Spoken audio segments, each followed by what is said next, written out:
Imagine for a moment if the bedrock of traditional finance, the S&P 500 index, started putting Bitcoin onto its balance sheets.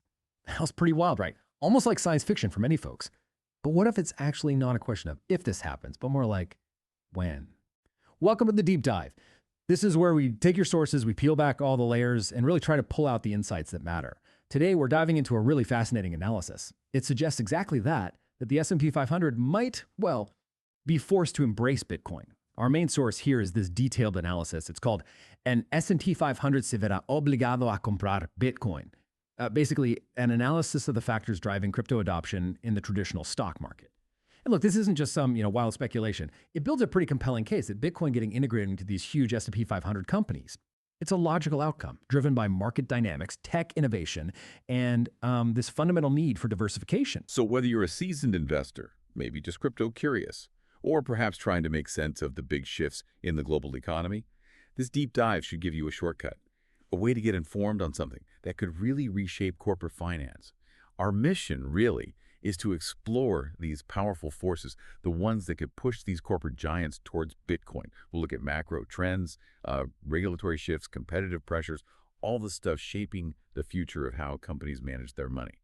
Okay, so to really get this potential shift, we need to set the scene first, the current economic climate, because this is where it gets, well, really interesting. For a while now, we've been riding this kind of roller coaster, right? Economic uncertainty, inflation that just keeps sticking around. Yeah, eroding purchasing power. Exactly. And then you've got quantitative easing policies from central banks, QE, which, for anyone not deep in monetary policy, it's basically central banks printing money, buying up assets. Injecting liquidity, yeah. Trying to stimulate the economy, but it also increases the money supply. And that can devalue existing currencies. Yeah. So this whole environment, it's making companies urgently look for ways to protect their cash reserves. Precisely. And in this kind of volatile, uncertain world, companies aren't just sticking with traditional hedges anymore. They're actively hunting for assets that have low correlation or maybe even negative correlation with traditional markets. Assets that won't just follow stocks and bonds down when things get rough. Right. Something that zigs when everything else sags. Exactly. And what's fascinating, and maybe a bit underestimated sometimes, is the potential diversification benefit from Bitcoin. Historically, it's shown this remarkably low correlation with those conventional assets. And that's not just a talking point. It offers a unique strategic advantage for treasury departments trying to preserve capital without diluting shareholders, especially when inflation is high. We haven't seen something quite like it widely available, maybe ever. So when the stock market tanks, Bitcoin might hold steady or even go up, or at least move differently. Historically, yes, it's carved its own path more often than not, which can smooth out portfolio volatility and, importantly, protect against that fiat currency devaluation we talked about. And this isn't just theory, is it? We've actually seen some big companies make this move already. Pioneers, you could say. Absolutely. The analysis we're looking at, it points right to companies like MicroStrategy and Tesla. They didn't just test the waters. They plowed billions from their corporate treasuries into Bitcoin. Billions. That's significant. Huge. And their stated reason was crystal clear. Protect purchasing power against the dollar's devaluation, a direct reaction to those macro pressures. Okay. MicroStrategy, with Michael Saylor, was very vocal. They wanted to shift towards becoming a, quote, Bitcoin standard company, seeing it as better long-term store of value than cash. Right, I remember that. And Tesla, under Musk, made a similar move, maybe shorter-lived. But the stated goal was maximizing returns on cash they didn't need for operations. These are bold moves for public companies, using Bitcoin essentially as a hedge, like digital gold, maybe? Yeah, digital gold. To preserve capital, definitely set a precedent. It certainly turned heads, caused a lot of debate. But, you could argue MicroStrategy and Tesla are kind of unique cases, often driven by these very high-profile, maybe visionary CEOs. True, they are outliers in some ways. So how does that translate to the, let's say, more conservative, maybe committee-driven culture of your typical S&P 500 company? What does it mean for them? Are others feeling the pressure now, even without a Saylor or Musk pushing it? Well, that's where the next layer comes in. The pressure from customers and investors. It creates this powerful feedback loop that's getting harder and harder to ignore. It's not just a suggestion anymore. It's becoming almost an imperative for some, the sheer growth in consumer demand for crypto products and services. It's putting immense pressure on businesses to adapt.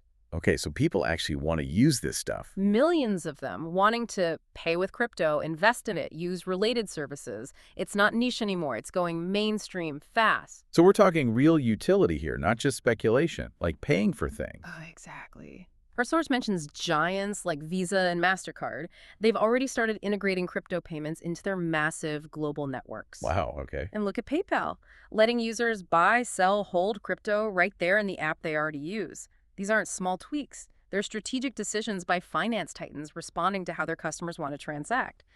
It means you might soon pay with crypto using your regular card network more and more. So if I, as a customer, can easily use crypto via Visa or PayPal, well, then I'm going to start expecting other big companies I deal with to offer that too. That creates some serious competition, doesn't it?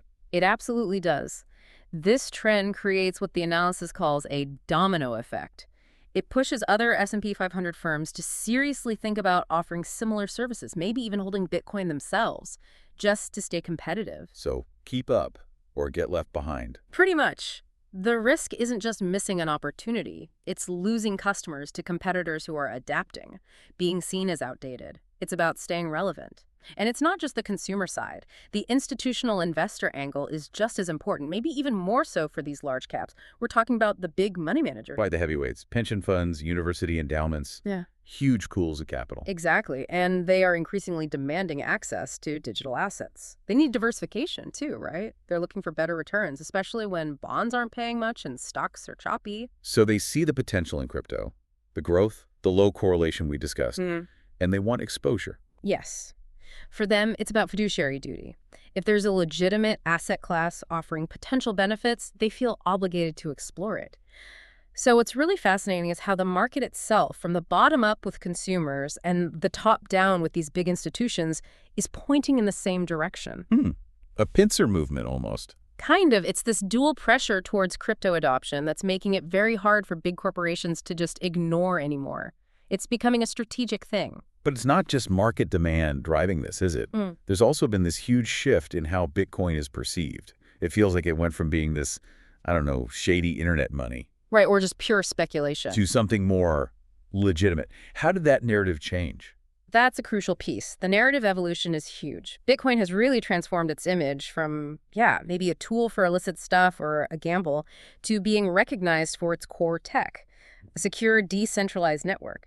Plus, its scarcity that fixed supply and its ability to transfer value globally without intermediaries, that's powerful. So people started looking past the headlines and at the actual technology. Increasingly, yes. And that allowed institutions that once dismissed it to start taking it seriously. The media coverage changed, academics started studying it, regulators began trying to figure out where it fits. It wasn't overnight, but it's been a steady maturation. And nothing says legitimacy like the big Wall Street names getting involved, right? Like BlackRock and Fidelity launching those Bitcoin ETFs. That felt like a watershed moment. Oh, absolutely. The analysis highlights this. The launch of spot Bitcoin ETFs by giants like BlackRock and Fidelity. It wasn't just a minor development, it was a massive validation. Yeah, it felt different. Because these ETFs, they don't just validate, they basically democratize institutional access. They take away a lot of the complexity, the custody headaches, some of the regulatory fog for traditional managers. Makes it easy for them to buy in? Much easier. A pension fund can now get Bitcoin exposure through a familiar, regulated product. Simple allocation. That signals loud and clear. The traditional finance world sees Bitcoin as a legitimate, investable asset now, fit for serious portfolios. So if you connect the dots, the whole perception of Bitcoin has fundamentally shifted. It's moving from the fringes towards being an integrated part, albeit still volatile, of serious financial strategy. That weirdness factor is fading. Okay, so perception shifts, big names are in. But what about the practical stuff? For an S&P 500 company with tight risk controls, a change in attitude isn't enough, right? What about the actual infrastructure? Holding it, managing it securely? Absolutely critical. Robust, reliable infrastructure isn't just nice to have, it's essential for institutions. I mean, these companies can't just hold billions on a regular crypto exchange. No way. They need institutional grade stuff. The analysis points to specialists like Coinbase Custody, Fidelity Digital Assets. They've built these highly secure, audited digital vaults. Think multi-sig wallets, cold storage, intense internal controls, all designed for the security and compliance needs of huge corporate treasuries. It dramatically cuts down the security risks that used to scare everyone off. It's a different league of service. Okay, so security's getting better, but what are the rules? Regulation has always been this big shadow hanging over crypto for traditional finance. How's that evolving? That's the other key piece, and it's still work in progress, honestly. There's definitely been movement towards clearer frameworks, but it's not uniform globally yet. Patchwork. Very much so. But we are seeing more jurisdictions issuing licenses, defining crypto for tax, setting AML KYC rules. This growing clarity, even if imperfect, makes the environment more predictable. And predictability is vital for corporations. It reduces legal risk, operational uncertainty. It helps them plan strategically if they're considering Bitcoin. It's less Wild West. Still sounds tricky, though, if the rules are different everywhere. Oh, for sure. That lack of a uniform global standard is still a major hurdle. We need to be clear about that. Right.